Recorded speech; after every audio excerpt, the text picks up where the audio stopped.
All right. And Brooke is off site today. She is celebrating Halloween with her daughter at their whatever school parade that they have going on. So it Just is kidding.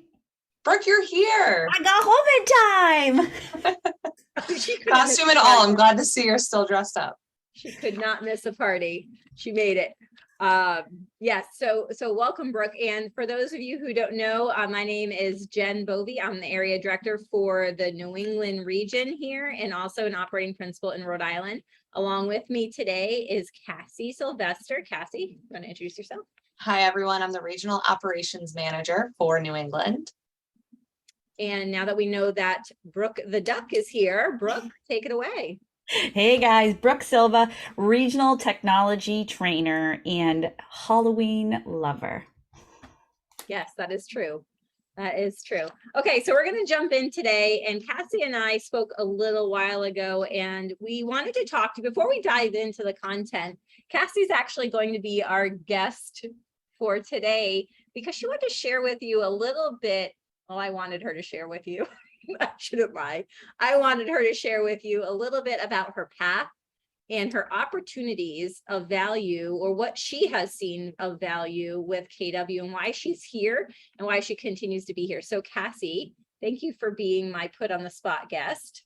Of course. Anytime, Jen. So Cassie, tell everybody a little bit about your journey and how you got to KW and where you are currently. Yeah, sure. So I graduated college and decided with a criminal justice degree and decided I didn't want to pursue any of the career paths in front of me at the time.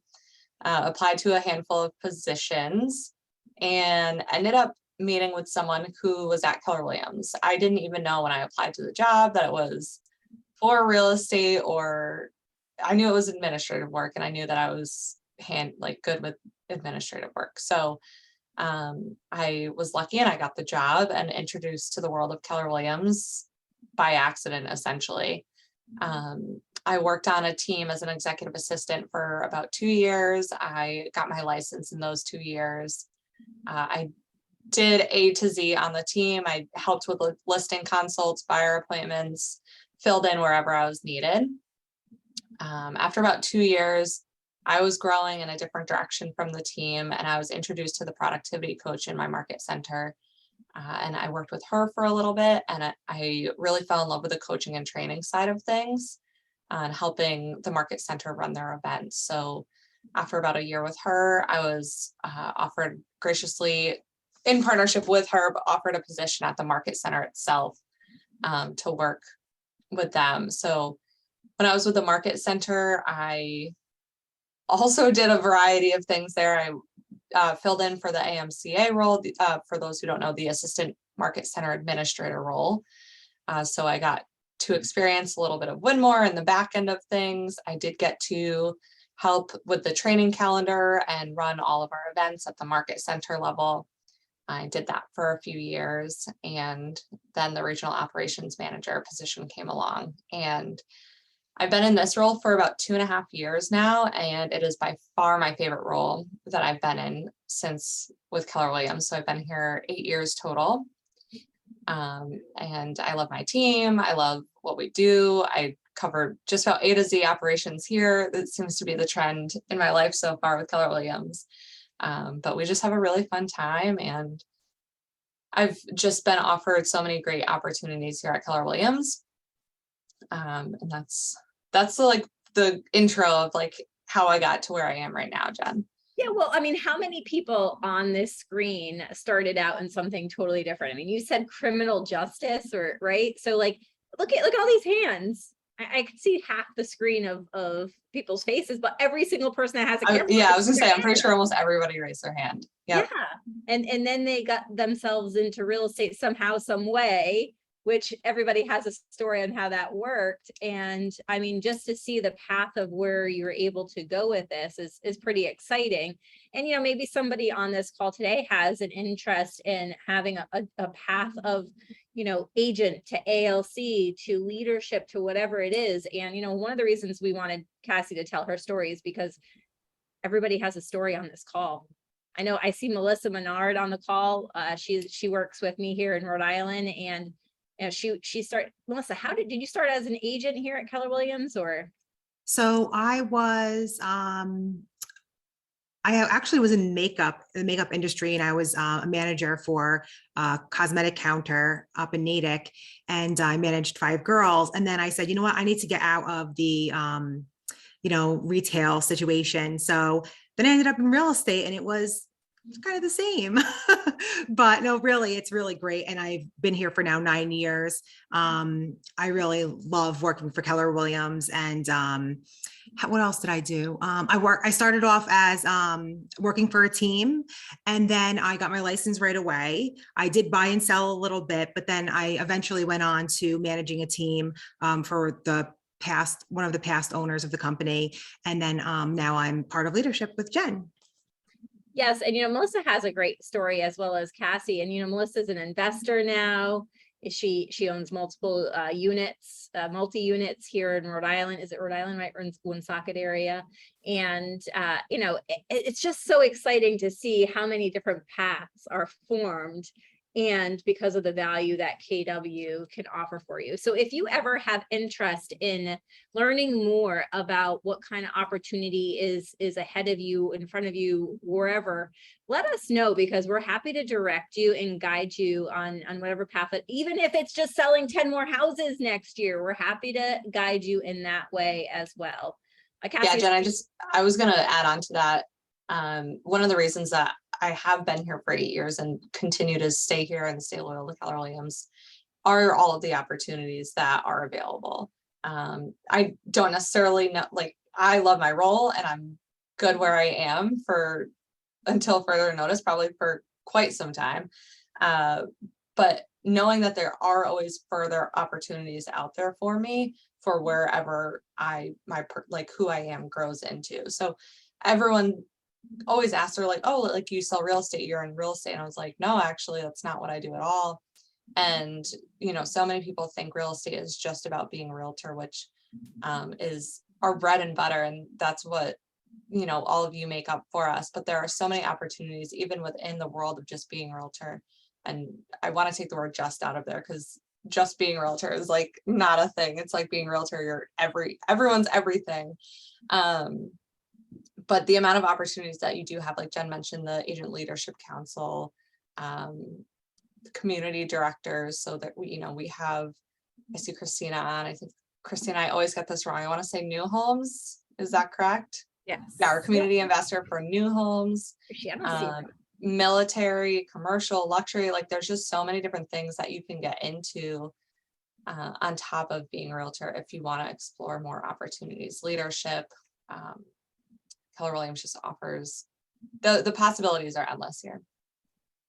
Agreed.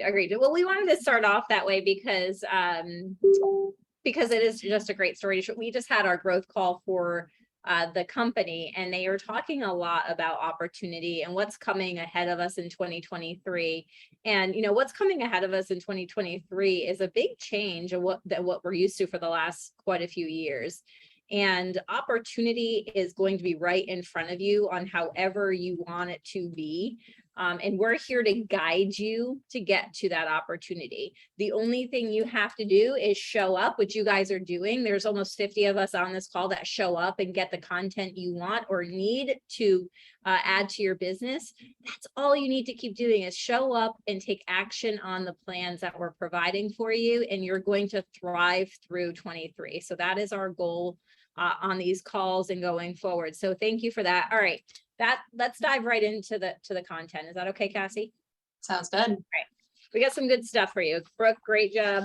Thank you. This is a fun week. I hope you guys enjoyed all of your October bonus posts. How many of you have posted for Halloween yet? Put in the chat. Have you done it?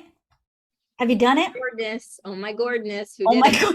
No, don't start. I cannot laugh like that again. Okay. I cannot. So guys, what is November usually synonymous with? I just saw thankfulness, Thanksgiving. Gratitude. Yes. Thankfulness. But why is it we only celebrate this once a month? Is it because it's in our faces? Is it because we're reminded of it everywhere we turn right now? So we are going to dig into that this month, and you're going to see a lot of information when it comes to gratitude and highlighting some different things. So let's click on the first one, Cassie. And if you did not know, when you click on it, it brings you down to it. And then if you scroll up just a little bit, Cassie, you can see we've added a click here to go back to the calendar for you on the top of every page, just to make it easier for you guys. All right, so Tuesday, November 1st, did you know it's Authors Day? And that's a day to honor all your favorite authors and to encourage any writers in your life to keep working on their books. So we're going to ask, who is your favorite author? Why can't you put their books down? I'll put mine in the comments. Friends, here's a tip and trick. If you don't read, throw the MREA in there. Like, just to push it back to Gary Keller and The One Thing or those books if you really aren't a reader. But if you do enjoy listening to books, put that out. Talk about where you read. Talk about how you like to read, whether it's Kindle, electronic, Audible. How many of you have Audible? It's like the best thing on the planet. I still buy the books because it's how I roll. And I hope some of you get that middle hashtag. And if you sang it, you're my heroes. You're my heroes. Chris already took my question away.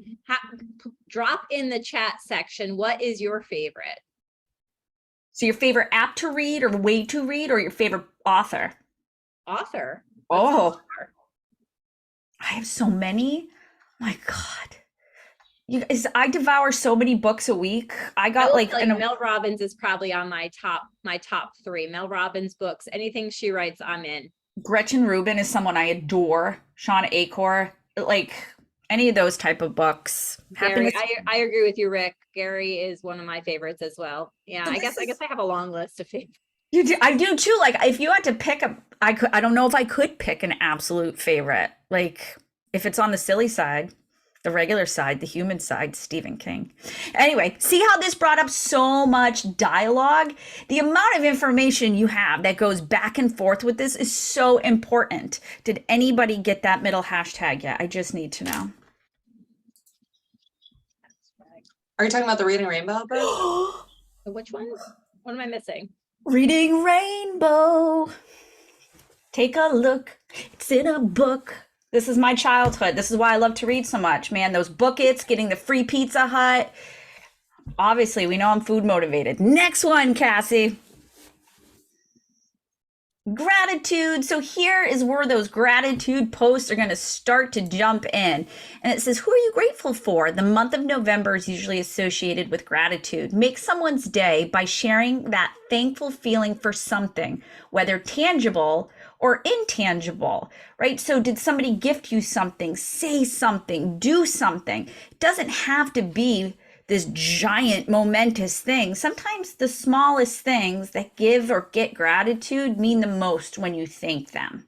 And wait a minute, Brooke. We have to do this. An action, right? An action item. Everybody take their phone out.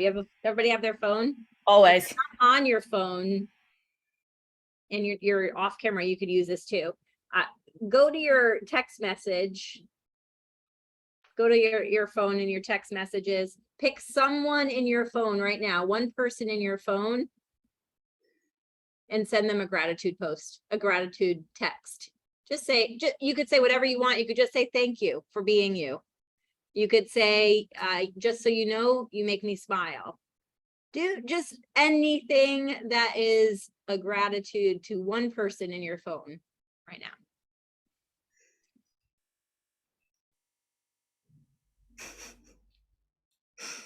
Guys, someone else.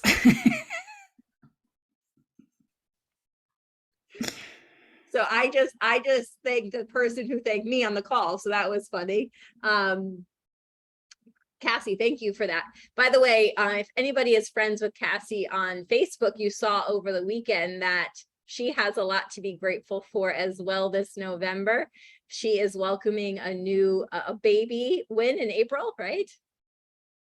April 28th. We just found out this weekend a baby boy. Yes. So congratulations to you, Cassie. Thank you. It's our first one. We're very excited. A little bit nervous, but very excited. All right, just had to mention that really quickly. How did that make you guys feel, by the way? How many of you just smiled while you sent that text? I could see a few of you on the call. Who's that right there? Alex, I saw you smiling on that one. Has anybody responded yet? I'm getting like, if you've got an Apple, you know, like the reactions, I'm getting reactions on things. It was so nice. So imagine doing this on social media and seeing what kind of happiness you could spread. I love this post. I'm just saying, I love love. I love love too. And if gratitude's not a part of your business plan, those handwritten note cards of gratitude should be. They make a difference. I love them. Right, Jen? You and I talk about this often. I keep every card that is sent to me, and when I have bad days, I look at them. Yes, I do have bad days every now and then, but I look at them and it helps me remember that what I'm doing is making a difference, whether how little or how big. So I keep them. Everything you guys ever send me. Brooke, I have the same thing. I have like a wall with all the cards on it, but I also have an email folder, and it's like a for when you need this, and it's anytime someone just sends me like a random email and like thanks me, you know, more than just a thank you. Luckily, I haven't really had to go back to that folder much, but it is there, and it is cool to see every once in a while. You know what I love too is I use them as bookmarks. So every now and then, if I pick an old book up and I go through it and that's there, oh, does that feel so nice? It feels so nice. All right, let's hit that next post. All right. November 3rd is National Sandwich Day. Oh, Jen, so today's this or that is a battle for the best classic sandwich. So does the PB&J steal your heart, or is it an ooey gooey grilled cheese? I will put mine in the comments. So guys, put it in. We will fix out everything. I don't understand why every now and then Google Sheets does not pick up on spelling mistakes. But go ahead. Grilled cheese with apples. Is that like brie and apples? Bacon grilled cheese? Yeah, I can get on that.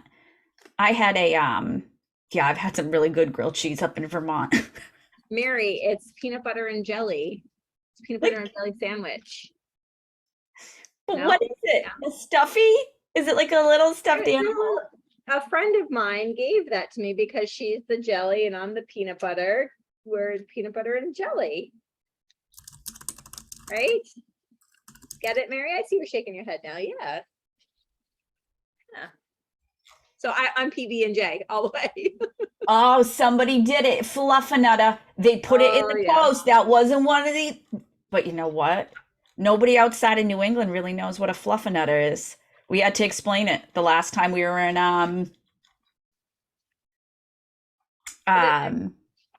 Assembly Row, where it was made in Somerville. Isn't that wonderful? So this is such a fun this or that. This one's easy. This one gets people chatting about it. And again, just like you guys did. Yeah. And Andrea, is it a grinder? Is it a spucky? Is it a hoagie? Is it a sandwich? A sandwich? Like there are so many ways to say sandwich in New England. A good Italian grinder. Hero. Like, how do you say sandwich too? I mean, could you imagine having a PB&J hoagie? Like that's a lot of PB&J. That's a lot. That's a lot. But there's so much. There's so much. Oh my God, David. You should have gone as a dad with dad jokes for Halloween. That's a good one. He does live that way. Can I tell you the joke my 3-year-old told me this weekend? If you didn't see my story on Facebook. My daughter, she's never told me a joke in my life. She said, "Mom, I have to tell you a joke." I said, "Okay." Okay. She said, there was a ghost and then there was another ghost. What did he say? I said, "I don't know." She said, "How you booing?" Coming from a 3-year-old is extremely funny. Say, "How you booing? How you booing?" So, that is so funny. She is something else, that little Evie. If you have not seen my page today, I went bit-tacular. You'll have to go see it. I'm not giving it up here. So go find it. You'll enjoy it. I probably could get it on video. She is a ham for the video. All right. So let's give something away and then get right into your guest speaker for technology today.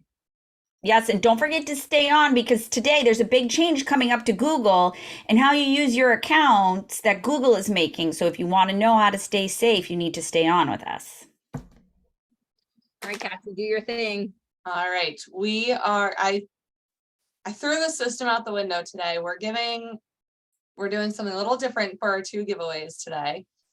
You get the choice of either a Profit First book or the second edition of the First Time Homebuyer book. And our prizes today are going out to our very beautiful on-screen guests in their costumes, David White and Steve LeBlanc. Yay! You have all the Halloween spirit today. I unfortunately left my house. It wasn't until I was in the car that I was like, oh my gosh, it's Halloween. I'm so sad. I didn't dress up. I don't have orange on. So you guys for carrying the spirit, and Brooke, of course, but she's here hosting with us. So David and Steve will connect with you after the call to get you to our books. And thanks for dressing up, guys. Yeah, pretty cool. Thank you, guys. All right, guys, stay on with Brooke and Chris. You're going to learn a lot in this second half of the call, and I will see you next Monday, or if not tomorrow, on the One Thing series What? with Tiffany, Brooke, and maybe me. All right.